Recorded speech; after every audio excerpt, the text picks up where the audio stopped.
minangka pemuka lawang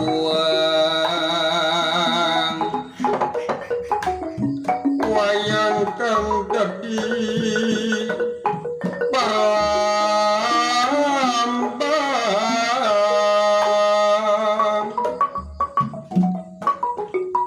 palambang irupna orang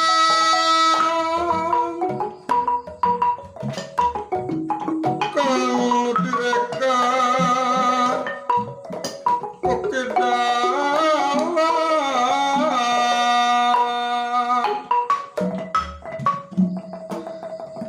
ke dalam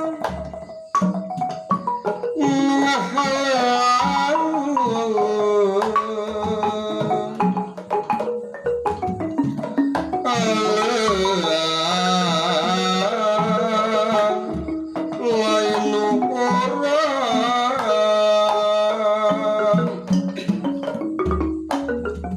kagungan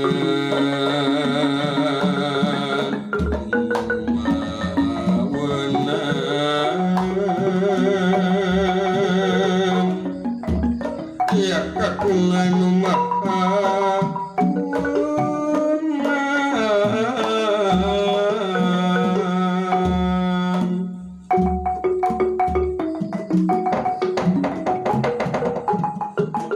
Mindra-mindra winulan sastra tinwaragan dipanjangi usim ikanda purwa lantara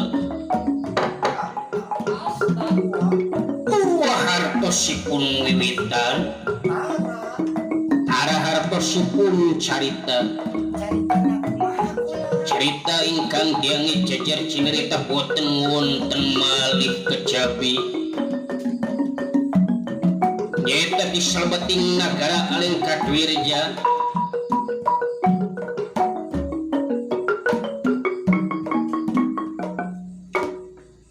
nagara kang kacelukakan dan ngewuh kalakar kacana pria kacamparing angin-angin kakoncak mancan negara ingkang kados nalendra duduro angin sawiji-wiji kakasipun Prabu Dasamuka ya Prabu Rahwana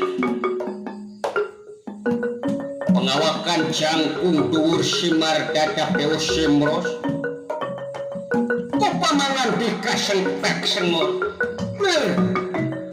gelagar aspeng kaki tukayana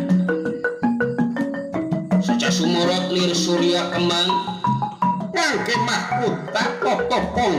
tinaretes ing sosok cak murukmu biar kadia kunang-kunang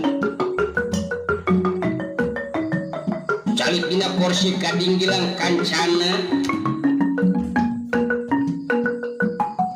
Sandalendra Prabu Dasamuka dina waktos ayeuna ngangkir lingi ingkang putra pranyata Raden Narantaka tegantung